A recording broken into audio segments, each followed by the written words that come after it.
أعوذ بالله من الشيطان الرجيم. بسم الله الرحمن الرحيم. وإذا سمعوا ما أنزل إلى الرسول ترى أعينهم تفيض من الدمع مما عرفوا من الحق يقولون ربنا آمنا فاكتبنا مع الشاهدين. وما لنا لا نؤمن بالله وما جاءنا من الحق ونطمع أن يدخلنا ربنا مع القوم الصالحين. فأثابهم الله بما قالوا جنات تجري من تحتها الأنهار خالدين فيها وذلك جزاء المحسنين. هو الذين كفروا وكذبوا بآياتنا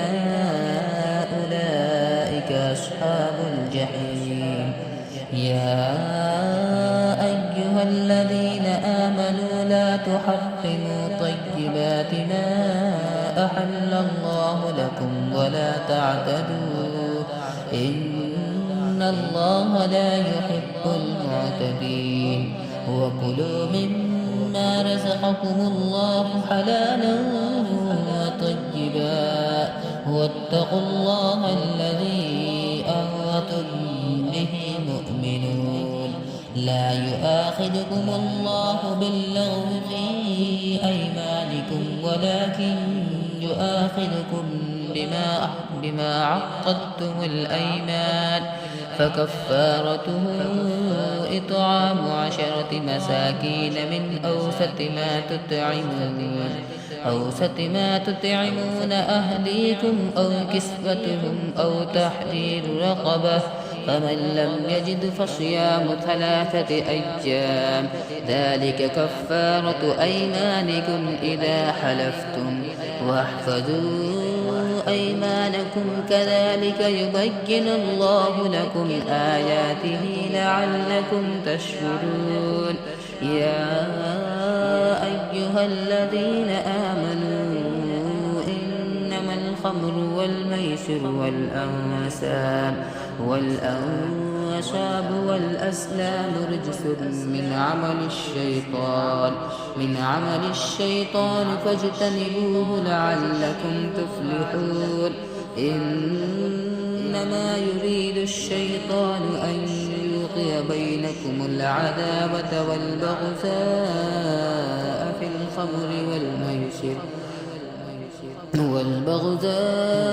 الخمر والميسر ويصدكم عن ذكر الله وعن الصلاة فهل أنتم منتهون. وأطيعوا الله وأطيعوا الرسول واحذروا فإن توليتم فاعلموا أنما على رسولنا البلاغ المبين. ليس على الذين آمنوا وعملوا الصالحات جناح فيما طعموا إذا ما اتقوا وآمنوا وعملوا الصالحات ثم اتقوا وآمنوا ثم اتقوا وأحسنوا والله يحب المحسنين. يا أيها الذين آمنوا ليبلونكم الله بشيء من الصيد تناله أيديكم ورماحكم ليعلم الله من يخافه بالغيب. فمن اعتدى بعد ذلك فله عذاب أليم. يا أيها الذين آمنوا لا تقتلوا الصيد وأنتم حرم. ومن قتله منكم متعمدا فجزاء مثل ما قتل من النعم يحكم به ذوى عدل منكم هديا بالغ الكعبة أو كفارة وطعام مساكين أو عدل ذلك صياما ليذوق وبال أمره. عفى الله عما سلف ومن عاد فينتقم الله منه والله عزيز ذو انتقام. أحل لكم صيد البحر وطعامه متاعا لكم وللسيارة وحرم عليكم صيد البر ما دمتم حرما واتقوا الله الذي إليه تحشرون. جعل الله الكعبة البيت الحرام قياما للناس والشهر الحرام والهدي والقلائد ذلك لتعلموا أن الله يعلم ما في السماوات وما في الأرض وأن الله بكل شيء عليم. اعلموا أن الله شديد العقاب وأن الله غفور رحيم. ما على الرسول إلا البلاغ والله يعلم ما تبدون وما تكتمون. قل لا يستوي الخبيث والطيب ولو أعجبك كثرة الخبيث فاتقوا الله يا أولي الألباب لعلكم تفلحون. يا أيها الذين آمنوا لا تسألوا عن أشياء إن تبد لكم تسؤكم وإن تسألوا عنها حين ينزل القرآن تبد لكم عفى الله عنها والله غفور حليم. قد سألها قوم من قبلكم ثم أصبحوا بها كافرين. ما جعل الله من بحيرة ولا سائبة ولا وصيلة ولا حام ولكن الذين كفروا يفترون على الله الكذب وأكثرهم لا يعقلون. وإذا قيل لهم تعالوا إلى ما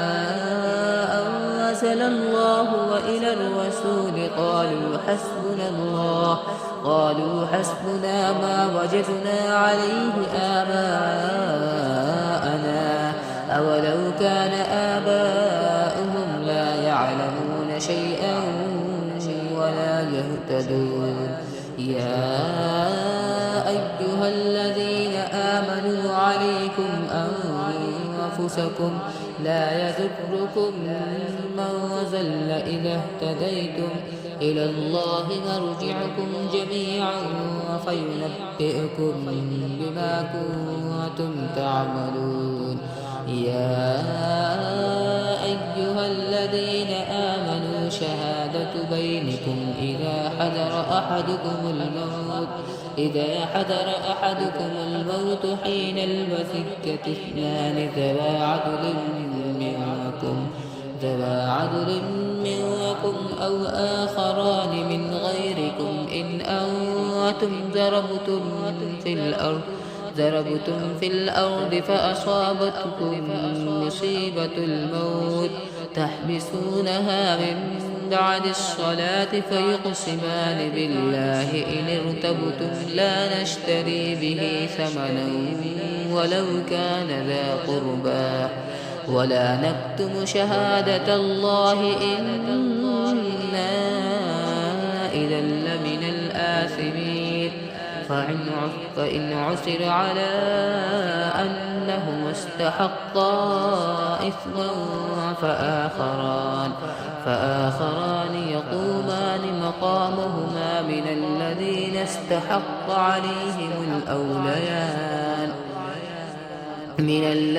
استحق عليهم الأوليان فيقسمان بالله لشهادتنا أحق من شهادتهما وما اعتدينا إنا إذا لمن الظالمين. ذلك أدنى أن يأتوا بالشهادة على وجهها أو يخافوا أن ترد أيمان بعد أيمانهم واتقوا الله واسمعوا والله لا يهدي القوم الفاسقين يوم يجمع الله الرسل فيقول ماذا أجبتم قالوا لا علم لنا إنك أنت علام الغيوب إذ قال الله يا عيسى ابن مريم اذكر نعمتي عليك وعلى والدتك إذ أيدتك بروح القدس تكلم الناس في المهد وكهلا وإذ علمتك الكتاب والحكمة والتوراة والإنجيل وإذ تخلق من الطين كهيئة الطير بإذني فتنفخ فيها فتكون طيرا بإذني وتبرئ الأكمه والأبرص بإذني وإذ تخرج الموتى بإذني وإذ كففت بني إسرائيل عنك إذ جئتهم بالبينات فقال الذين كفروا منهم إن هذا إلا سحر مبين وإذ أوحيت إلى الحواريين أن آمنوا بي وبرسولي قالوا آمنا واشهد بأننا مسلمون إذ قال الحواريون يا عيسى ابن مريم هل يستطيع ربك أن ينزل علينا مائدة من السماء قال اتقوا الله إن كنتم مؤمنين قالوا نريد أن نأكل منها وتطمئن قلوبنا ونعلم قد صدقتنا ونكون عليها من الشاهدين قال عيسى ابن مريم اللهم ربنا أنزل علينا مائدة من السماء تكون لنا عيدا لأولنا وآخرنا وآية منك وارزقنا وأنت خير الرازقين قال الله إني منزلها عليكم فمن يكفر بعد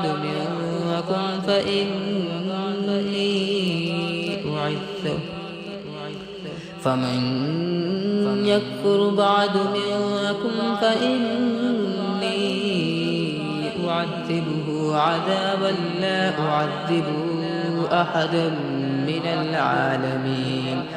وإذ قال الله يا عيسى ابن مريم أنت قلت للناس اتخذوني وأمي إلهين من دون الله قال سبحانك ما يكون لي أن أقول ما ليس لي بحق إن كنت قلته فقد علمته تعلم ما في نفسي ولا أعلم ما في نفسك إنك أنت علام الغيوب ما قلت لهم إلا ما أمرتني به أن اعبدوا الله ربي وربكم وكنت عليهم شهيدا ما دمت فيهم فلما توفيتني كنت أنت الرقيب عليهم وأنت على كل شيء شهيد إن تعذبهم فإنهم عبادك وإن تغفر لهم فإنك أنت العزيز الحكيم قال الله هذا يوم ينفع الصادقين صدقهم لهم جنات جنات وتجري من تحتها الأنهار خالدين فيها أبدا رضي الله عنهم ورضوا عنه ذلك الفوز العظيم لله ملك السماوات والأرض وما فيهن وهو على كل شيء قدير. بسم الله الرحمن الرحيم الحمد لله الذي خلق السماوات والأرض وجعل الظلمات والنور ثم الذين كفروا بربهم يعدلون هو الذي خلقكم من طين ثم قضى أجلا وأجل مسمى عنده ثم أنتم تمترون وهو الله في السماوات وفي الأرض يعلم سركم وجهركم ويعلم ما تكسبون وما تأتيهم من آية من آيات ربهم إلا كانوا عنها معرضين فقد كذبوا بالحق لما جاءهم فسوف يأتيهم أنباء ما كانوا به يستهزئون ألم يروا كم أهلكنا من قبلهم من قرن مكناهم في الأرض ما لم نمكن لكم وأرسلنا السماء عليهم مدرارا وجعلنا الأنهار تجري من تحتهم فأهلكناهم بذنوبهم وأنشأنا من بعدهم قرنا آخرين ولو نزلنا عليك كتابا في قرطاس فلمسوه بأيديهم لقال الذين كفروا إن هذا إلا سحر مبين وقالوا لولا أنزل عليه ملك ولو أنزلنا ملكا لقضي الأمر ثم لا ينظرون ولو جعلناه ملكا لجعلناه رجلا وللبسنا عليهم ما يلبسون ولقد استهزئ برسل من قبلك فحاق بالذين سخروا منهم ما كانوا به يستهزئون قل سيروا في الأرض ثم انظروا كيف كان عاقبة المكذبين قل لمن ما في السماوات والأرض قل لله كتب على نفسه الرحمة ليجمعنكم إلى يوم القيامة لا ريب فيه الذين خسروا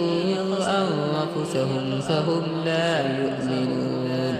وله ما سكن في الليل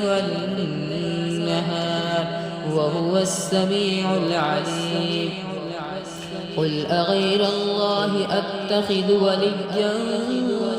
فاتر السماوات والأرض وهو يطعم ولا يطعم قل إني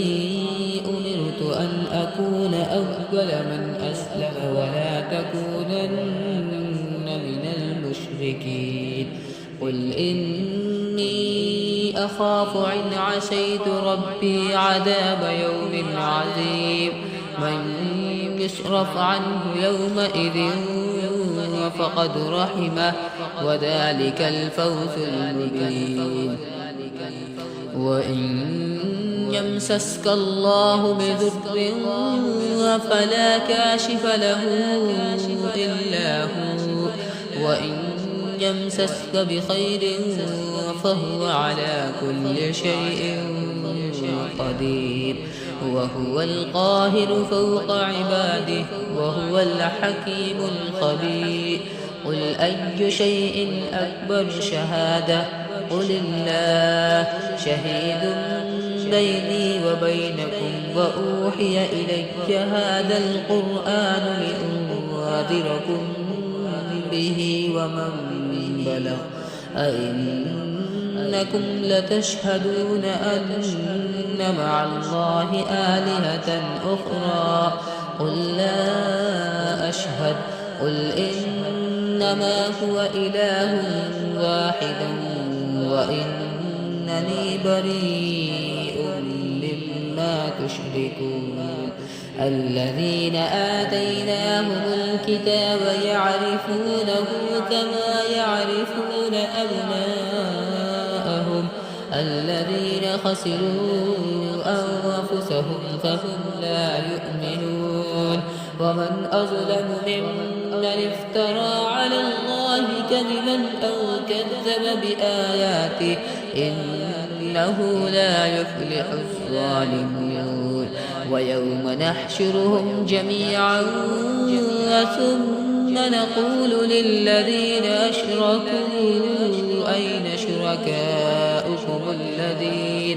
أين شركاؤكم الذين كنتم تزعمون ثم لم تكن فتنتهم إلا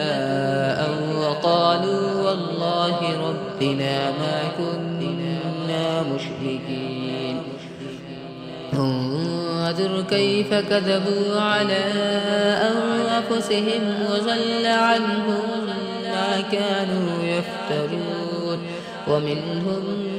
من يستمع إليك وجعلنا على قلوبهم أكنة أن يفقهوه وفي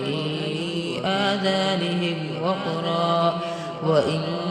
يروا كل آية لا يؤمنوا بها حتى إذا جاءوك يجادلونك يقول الذين كفروا إن هذا إلا أساطير الأولين وهم ينهون عنه وينعون عنه وإن يهلكون إلا أنفسهم وما يشعرون ولو ترى إذ وقفوا على النار فقالوا يا ليتنا نرد ولا نكذب بآيات ربنا ونكون من المؤمنين بل بدا لهم ما كانوا يخفون من قبل ولو ردوا لعادوا لما نهوا عنه وإنهم لكاذبون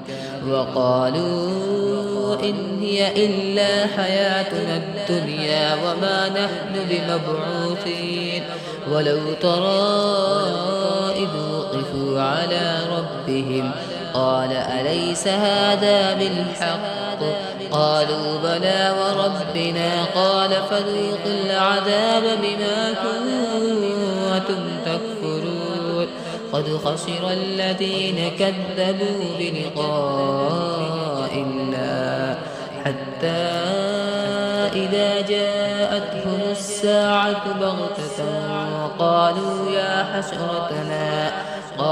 يا حسرتنا على ما فرطنا فيها وهم يحملون أوزارهم على ظهورهم ألا ساء ما يزرون وما الحياة الدنيا إلا لعب وللدار الآخرة خير للذين يتقون أفلا تعقلون قد نعلم إنه ليحزنك الذين يقولون فإنهم لا يكذبونك ولكن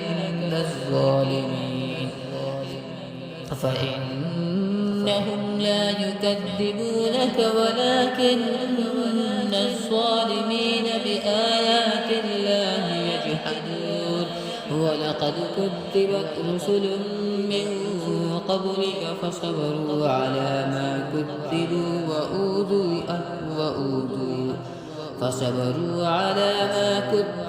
وأوذوا حتى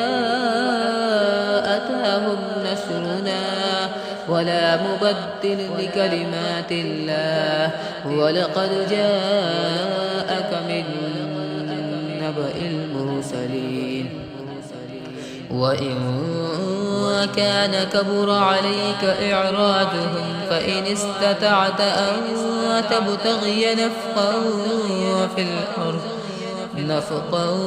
في الأرض أو سلما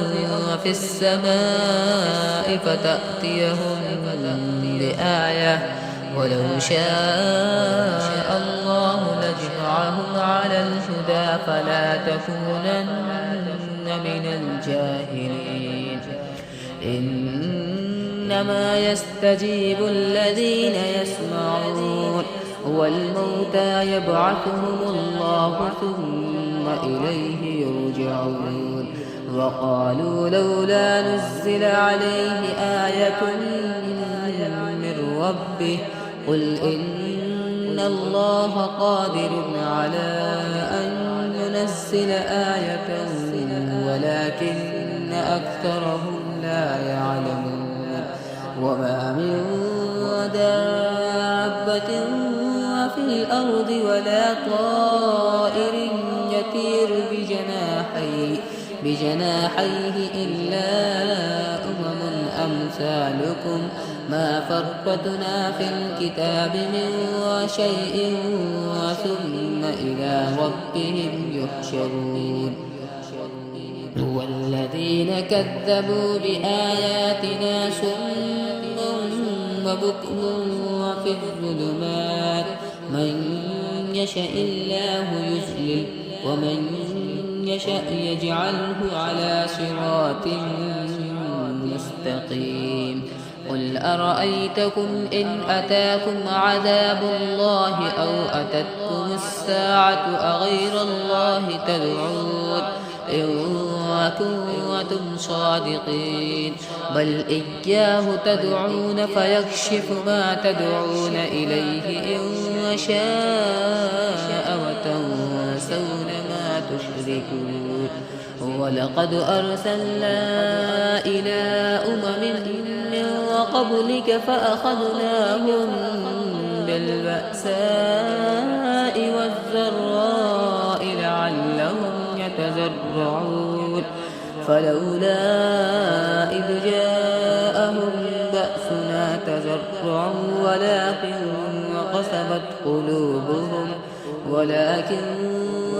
قست قلوبهم وزين لهم الشيطان ما كانوا يعملون فلما نسوا ما ذكروا به فتحنا عليهم أبواب كل شيء حتى إذا فرحوا بما أوتوا أخذناهم بغتة فإذا هم مبلسون فقطع دابر القوم الذين ظلموا والحمد لله رب العالمين قل أرأيتم إن أخذ الله سمعكم وأبصاركم وختم على قلوبكم من إله غير الله يأتيكم به انظر كيف نصرف الآيات ثم هم يصدفون قل أرأيتكم إن أتاكم عذاب الله بغتة أو جهرة هل يهلك إلا القوم الظالمون وما نرسل المرسلين إلا مبشرين ومنذرين فمن آمن وأصلح فلا خوف عليهم ولا هم يحزنون والذين كذبوا بآياتنا يمسهم العذاب بما كانوا يفسقون قل لا أقول لكم لكم عندي خزائن الله ولا أعلم الغيب ولا أقول لكم إني ملك إن أتبع إلا ما يوحى إلي قل هل يستوي الأعمى والبصير أفلا تتفكرون وأنذر به الذين يخافون أن يحشروا إلى ربهم ليس لهم من دونه ولي ولا شفيع لعلهم يتقون ولا تطرد الذين يدعون ربهم بالغداة والعشي يريدون وجهه ما عليك من حسابهم من شيء وما من حسابك عليهم من شيء فتدعوهم فتكون من الظالمين وكذلك فتنا بعضهم ببعض ليقولوا أهؤلاء من الله عليهم من بيننا أليس الله بأعلم بالشاكرين وإذا جاءك الذين يؤمنون بآياتنا فقل سلام عليكم كتب ربكم على نفسه الرحمة أنه من عمل منكم سوءا بجهالة ثم تاب من بعده وأصلح فأنه غفور رحيم وكذلك نفصل الآيات ولتستبين سبيل المجرمين قل إني نهيت أن أعبد الذين تدعون من دون الله قل لا أتبع أهواءكم قد زللت إذا وما أنا من المهتدين قل إني على بينة من ربي وكذبتم به ما عندي ما تستعجلون به إن الحكم إلا لله يقص الحق وهو خير الفاصلين قل لو أن عندي ما تستعجلون به لقضي الأمر بيني وبينكم والله أعلم بالظالمين وعنده مفاتح الغيب لا يعلمها إلا هو ويعلم ما في البر والبحر وما تسقط من ورقة إلا يعلمها ولا حبة في ظلمات الأرض ولا رطب ولا يابس إلا في كتاب مبين وهو الذي يتوفاكم بالليل ويعلم ما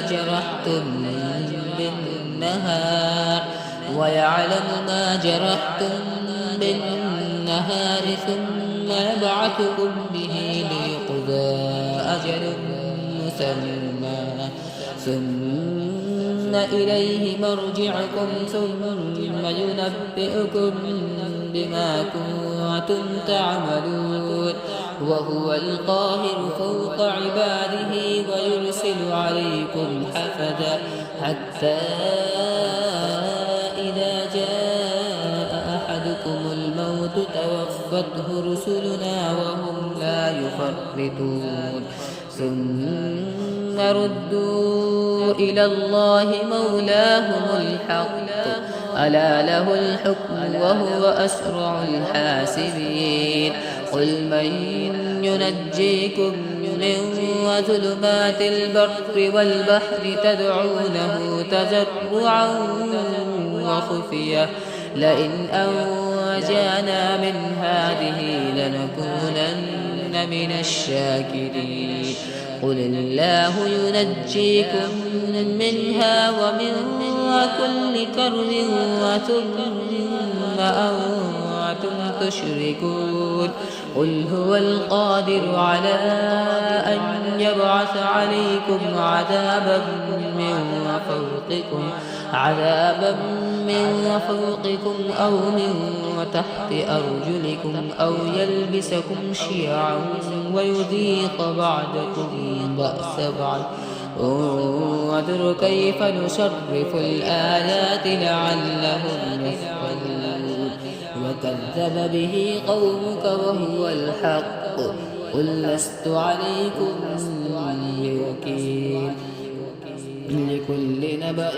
مستقر وسوف تعلمون وإذا رأيت الذين يخوضون في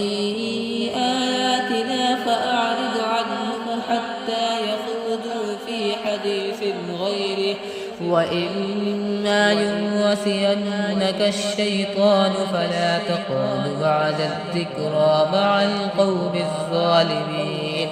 وما على الذين يتقون من حسابهم من شيء ولكن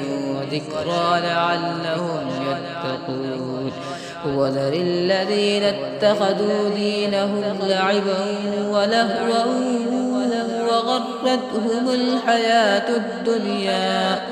وغرتهم الحياة الدنيا وذكر به أن تبسل نفس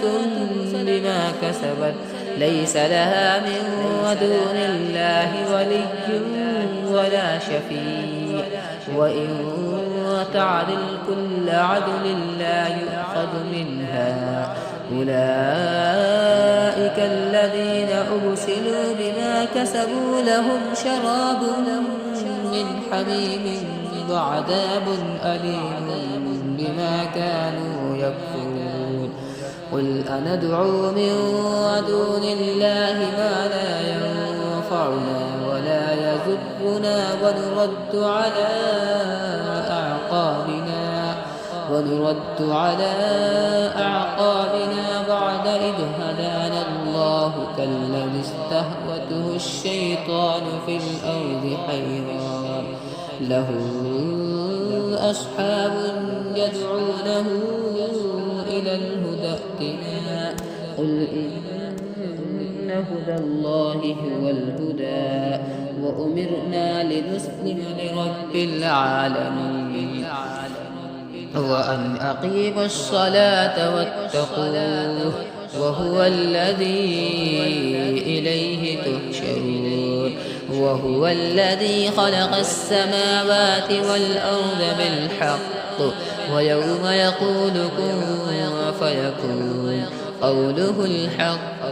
وله الملك يوم ينفخ في السور عالم الغيب والشهادة وهو الحكيم الخبير وإذ قال إبراهيم لأبيه آزر أتتخذ أصناما آلهة إني أراك وقومك في ضلال مبين وكذلك نري إبراهيم ملكوت السماوات والأرض وليكون من الموقنين فلما جن عليه الليل رأى كوكبا قال هذا ربي فلما أفل قال لا أحب الآفلين فلما رأى القمر باسغا قال هذا ربي فلما أفل قال لئن لم يهدني ربي لأكونن من القوم الظالمين فلما رأى الشمس بازغة وقال هذا ربي هذا أكبر فلما أفلت قال يا قوم إني بريء مما تشركون إني وجهت وجهي للذي فطر السماوات والأرض حنيفا وما أنا من المشركين وحاجه قومه قال أتحاجوني في الله وقد هدان ولا أخاف ما تشركون به إلا أن يشاء ربي شيئا وسع ربي كل شيء علما أفلا تتذكرون وكيف أخاف ما أشركتم ولا تخافون أنكم أشركتم بالله ما لم ينزل به عليكم سلطانا فأي الفريقين أحق بالأمن إن كنتم تعلمون الذين آمنوا ولم يلبسوا إيمانهم بظلم أولئك لهم الأمن وهم مهتدون وتلك حجتنا آتيناها إبراهيم على قومه نرفع درجات من نشاء إن ربك حكيم عليم ووهبنا له إسحاق ويعقوب كلا هدينا ونوحا هدينا من قبل ومن ذريته داود وسليمان وأيوب ويوسف وموسى وهارون وكذلك نجزي المحسنين وزكريا ويحيى وعيسى وإلياس كل من الصالحين وإسماعيل واليسع ويونس ولوطا وكلا فضلنا على العالمين ومن آبائهم وذرياتهم وإخوانهم واجتبيناهم وهديناهم إلى صراط مستقيم ذلك هدى الله يهدي به من يشاء من عباده ولو أشركوا لحبط عنهم ما كانوا يعملون أولئك الذين آتيناهم الكتاب والحكم والنبوة فإن يكفر بها هؤلاء فقد وكلنا بها قوما ليسوا بها بكافرين أولئك الذين هدى الله فبهداه مقتده قل لا أسألكم عليه أجرا إن هو إلا ذكرى للعالمين وما قدر الله حق قدره إذ قالوا ما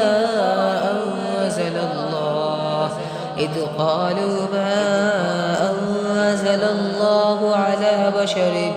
من شيء قل من أنزل الكتاب الذي جاء به موسى نورا وهدى للناس تجعلونه قراطيس تبدونها وتخفون كثيرا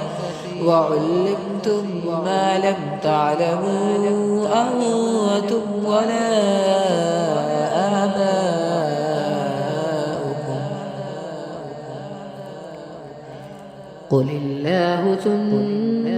ذرهم في خوضهم يلعبون وهذا كتاب أنزلناه مبارك مصدق الذي بين يديه ولتنذر أم القرى ومن حولها والذين يؤمنون بالآخرة يؤمنون به وهم على صلاتهم يحافظون ومن أظلم ممن افترى على الله كذبا أو قال أوحي إلي ولم يوحى إليه شيء ومن قال سأنزل مثل ما أنزل الله. ولو ترى إذ الظالمون في غمرات الموت والملائكة باسطوا أيديهم أخرجوا أنفسكم اليوم تجزون عذاب الهون بما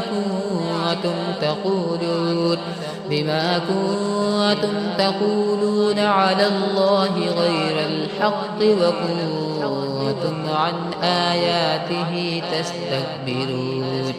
ولقد جئتمونا فرادا كما خلقناكم أول مرة وتركتم ما خولناكم وراء ظهوركم وما نرى معكم شفعاءكم الذين زعمتم أنهم فيكم شركاء لقد تقطع بينكم وضل عنكم ما كنتم تزعمون. إن الله فالق الحب والنوى يخرج الحي من الميت ومخرج الميت من الحي ذلكم الله فأنى تؤفكون. فالق الإصباح وجعل الليل سكنا والشمس والقمر حسبانا ذلك تقدير العزيز العليم. وهو الذي جعل لكم النجوم لتهتدوا بها في ظلمات البر والبحر قد فصلنا الآيات لقوم يعلمون. وهو الذي أنشأكم من نفس واحدة فمستقر ومستودع قد فصلنا الآيات لقوم يفقهون. وهو الذي أنزل من السماء ماء فأخرجنا به نبات كل شيء فأخرجنا منه خضرا نخرج منه حبا متراكبا ومن النخل من طلعها قنوان ودانية وجنات من أعناب والزيتون والرمان مشتبها وغير متشابه وانظروا إلى أثمر إذا أثمر وينعي إن في ذلك لآيات لقوم يؤمنون. وجعلوا لله شركاء الجن وخلقوا له بنين وبنات بغير علم سبحانه وتعالى عما يصفون. بديع السماوات والأرض أنى يكون له ولد ولم تكن له صاحبة وخلق كل شيء وهو بكل شيء عليم. ذلكم الله ربكم لا إله إلا هو خالق كل شيء فاعبدوه وهو على كل شيء وكيل. لا تدركه الأبصار وهو يدرك الأبصار وهو اللطيف الخبير. قد جاءكم بصائر من ربكم فمن أبصر فلنفسه ومن عمي فعليها وما أنا عليكم بحفيظ. وكذلك نصرف الآيات وليقولوا درست ولنبينه لقوم يعلمون. اتبع ما أوحي إليك إليك من ربك لا إله إلا هو وأعرض عن المشركين ولو شاء الله ما أشركوا وما جعلناك عليهم حفيظا وما أنت عليهم بوكيل ولا تسبوا الذين يدعون من دون الله فيسبوا الله عدوا بغير علم كذلك زينا لكل أمة عملهم ثم إلى ربهم مرجعهم فينبئهم بما كانوا يعملون وأقسموا بالله جهد أيمانهم لئن جاءتهم آية ليؤمنن بها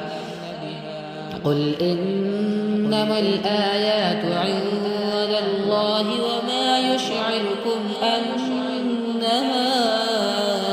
إذا جاءت لا يؤمنون ونقلب أفئدتهم وأبصارهم كما لم يؤمنوا به